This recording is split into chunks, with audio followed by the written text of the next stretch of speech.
So our next session is a conversation between Jude Ower, who is the CEO of Playmob, and Mathias Norvig, who's the CEO of SYBO, who makes Subway Surfer. If you guys don't know the name of the company that makes it, the two of them recently co-authored a book called Gaming for Good, and clearly it's something that we want to support. And it serves as a practical guide for anyone inside or outside of the games industry who wants to leverage games as a force for good. Today, they're going to share their insights and give us a sneak peek into their book that'll be coming out later this year. So please let me welcome Jude and Mathias.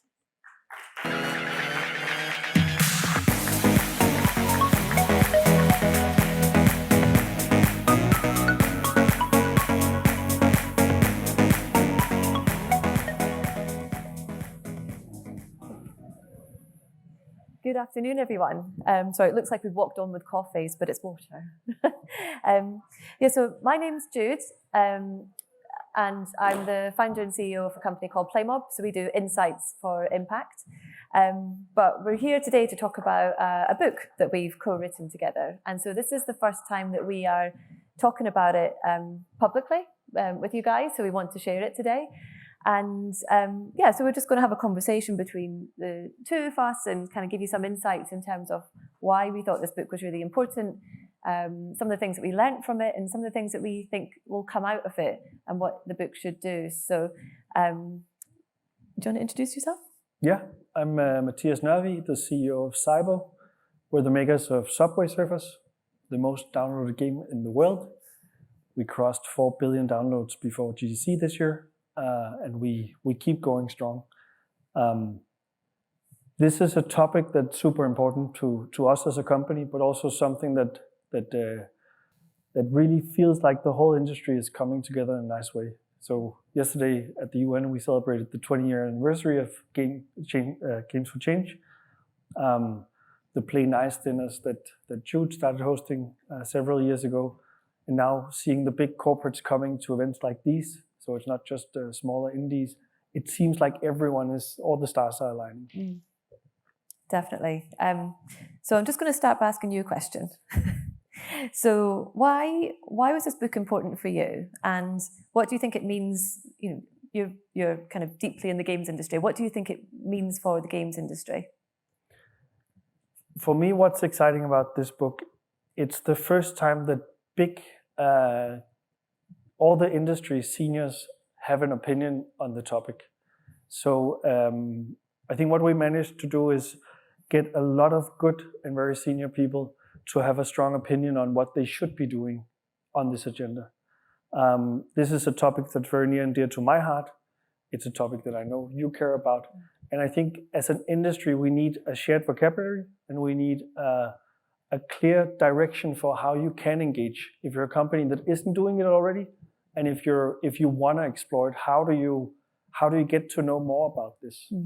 So I think what we've seen in the interviews and with the writing of the book is it's also perfect timing. This is the manifestation of the industry wanting to act and being the platform it deserves to be. Yeah, I think that's also what's interesting for me, for you as an outsider. I know you're an insider, but why do you think this is?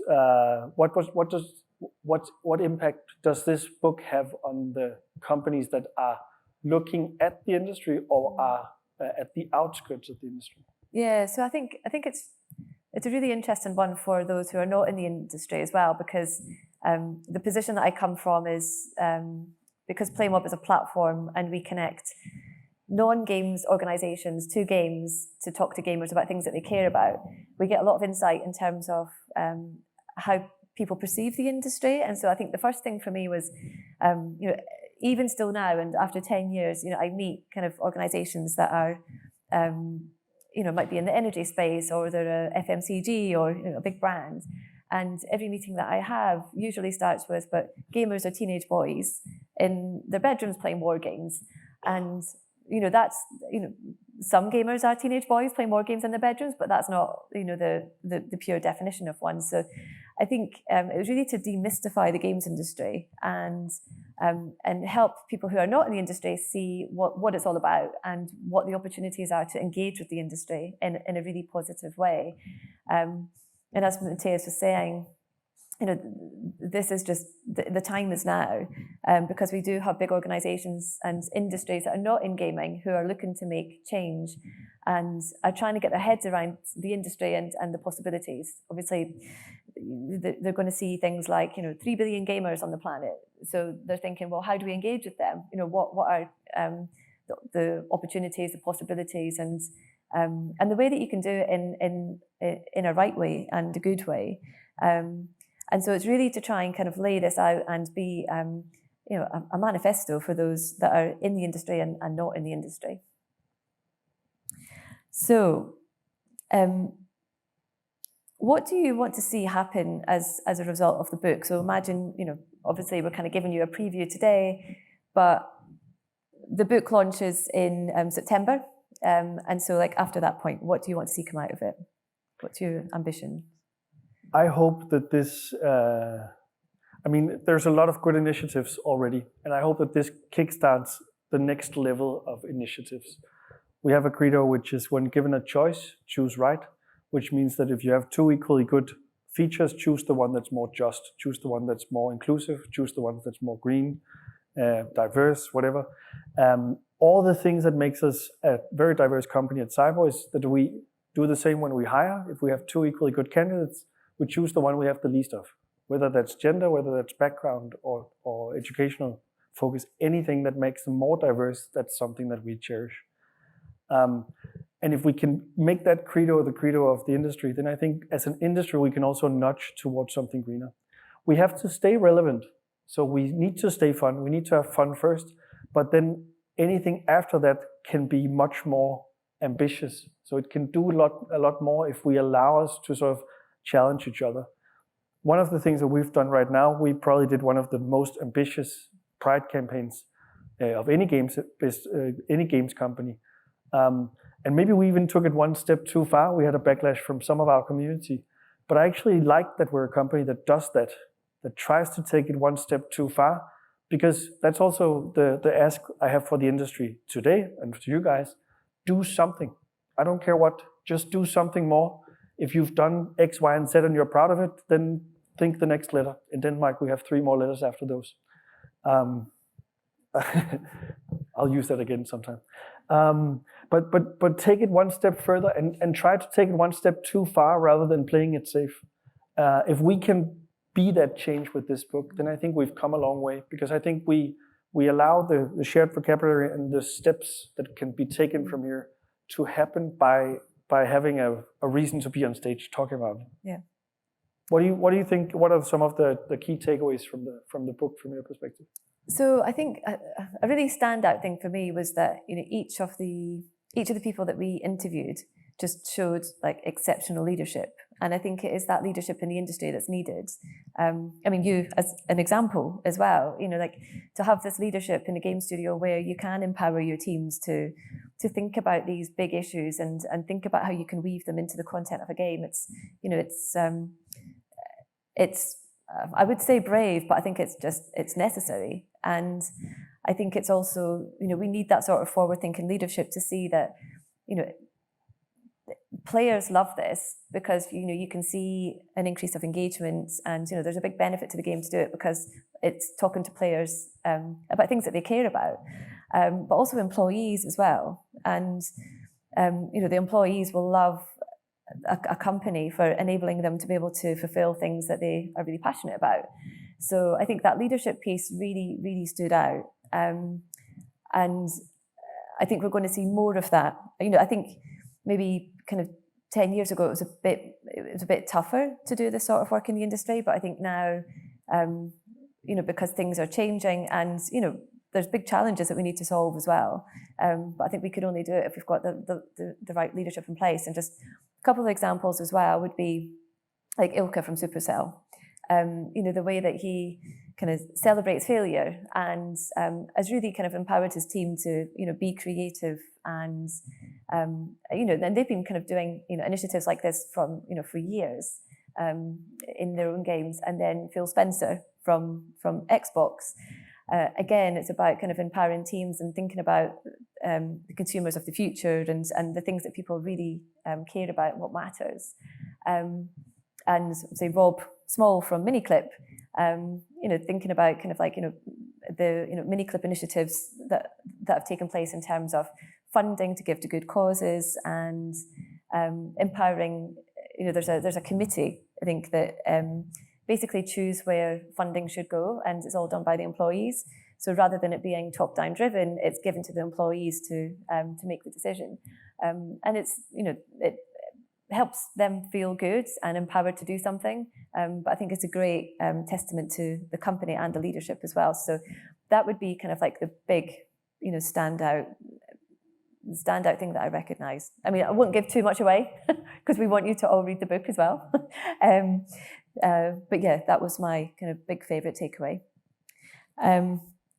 We hope that if everyone in here buys it when it comes out, we'll top the bestseller charts and then get the ball rolling. And so as we were writing the book,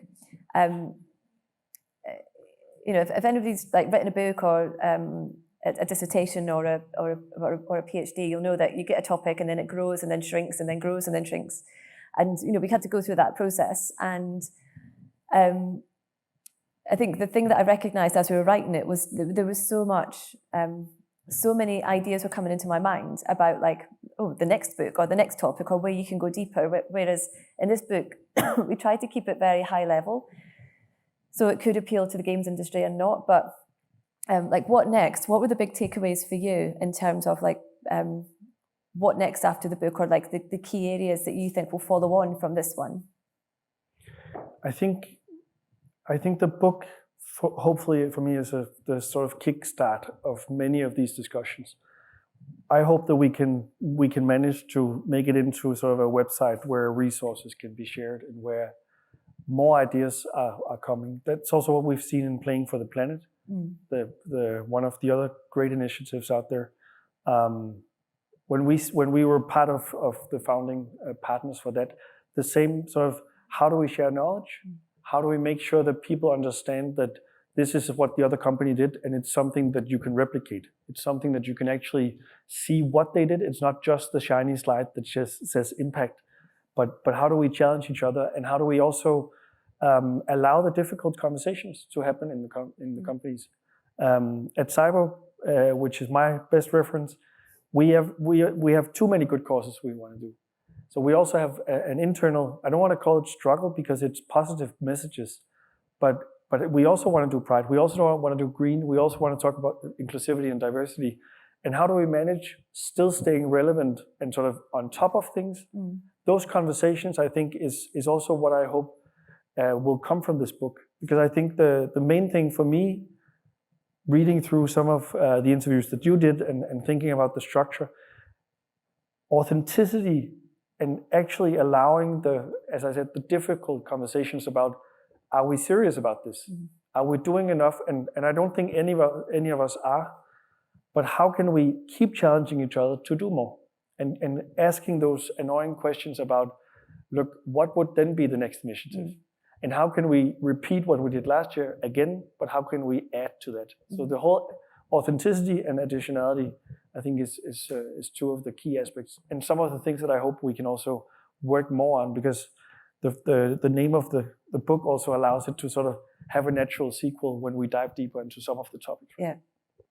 What were your observations in expanding and sort of elaborating? Yeah, I think so. I think what really stood out for me was that there's more research needed. But I think this feels like the start of being able to kind of open up what's out there right now, show the examples and show how others can do it, and have a reference point and a starting point to do more and build on. And but we definitely need more research. And I think being able to look at how, in particular, entertainment games are doing in-game activations, and if there's any correlation between audiences and types of activations, impact that's been generated, and the results of those activations as well, and just seeing what we can draw out from there to then almost kind of create a blueprint or a guide that studios can use to start implementing their own activations. I mean, in the book, we've given examples, and I think we reference the Green Game Jam, which Deb does an amazing job on. But there's amazing examples there of how in-game activations could work. But then it's getting into the detail of how you make them work as a studio. It's not just a case of coming up with an idea. It's, well, what impact are you going to generate, and how are you going to be transparent with your players? And once you've got the idea, how are you going to sell this internally and bring everyone on board, from management right through to the production team, to the marketing people, to the finance person. So it's kind of given kind of tips and guides on, like in the book we kind of touch on that, but these are areas that I think I would love to just dive deeper. But we were kind of limited by a word count, and we went over the word count, I think. But it just opened my mind in terms of like these are the areas that we need to be really diving deeply into to start learning more. But I think as you read it, we're hoping that other people will kind of recognise interesting areas that they can pick up and elaborate on as well. But really kind of seeing this as a kind of a high level starting point to do more. Yeah. And I think that's also what we hope with launching a book, because as I said, we completely recognize that there's a lot of good initiatives happening, but we want to make sure that all the voices are talking in the same direction, because there's so much good that can come from if you guys, when you have a chance to read it, also give us feedback that, look, have you heard about this initiative? Have you heard about this company that did this this good thing? Because it's all about inspiring each other and empowering those who can. I'm a huge believer in the fact that it needs a CEO or senior executive support in the companies. The bigger you are, the more important it is that the most senior people in the management team talks about this agenda and empowers people to act on it. I can see at SYBO, the more we've empowered people, both on the game team and the marketing team and all the other teams that feel this purpose as part of their delivery, the more initiatives come, and the bigger the initiatives get. If we can start that wave in more companies and not just have it as a department or only have it as a page on the website or as a slide in the deck, we can actually start seeing this amplify the effects. And that's what I hope being part of this book. Yeah, brilliant. And but I think that's a really good point about, if you do have feedback, then, once you read it, and hopefully everyone will, give us as much feedback as possible. And like Mathias said, tell us if they're, share your examples as well. So that there's actually a piece of research kind of separate to the book, but something that I think, we were discussing as well was, wouldn't it be great to look at the games industry and look at the SDGs that are being supported and all the examples? And so between Playmob and Games for Change, and then we've got an academic study happening right now, we've got about 650 examples of game studios that are covering about 4 million touch points. We've got about 4 million touch points with the SDGs. And so we want to keep building on this, and this could become kind of part of the book or the next iteration as well, really kind of looking at the whole landscape and where there's opportunities to do more good. But in terms of timeline, if you're interested, so we will be launching the book in September, and for everyone kind of part of the Games for Change community, we'll be sharing a discount code for you, and we'll be doing a launch, pre-launch at Gamescom. So if anybody's at Gamescom, we'll be there talking about it as well. But yeah, we'd love to get your feedback. And I think what's important about this book as well is that we're going to practice what we preach, and we're offsetting our carbon footprint of the book as well. And so we're going to be working with a non-profit in the games industry called Planet Play, who have got green projects that we'll be planting trees through. So for books sold, we're covering our carbon footprint. And I think it's important to walk the talk. Yeah. No, it's a great honor being able to sit here and talk about it. I love the fact that we also had it after the talk yesterday. We get a lot of good feedback from people that are doing and seeing the same direction. So I'm just really happy that we're able to amplify whatever good initiatives are out there as well. Yeah, no, we are, and really excited to get this out there. And I think,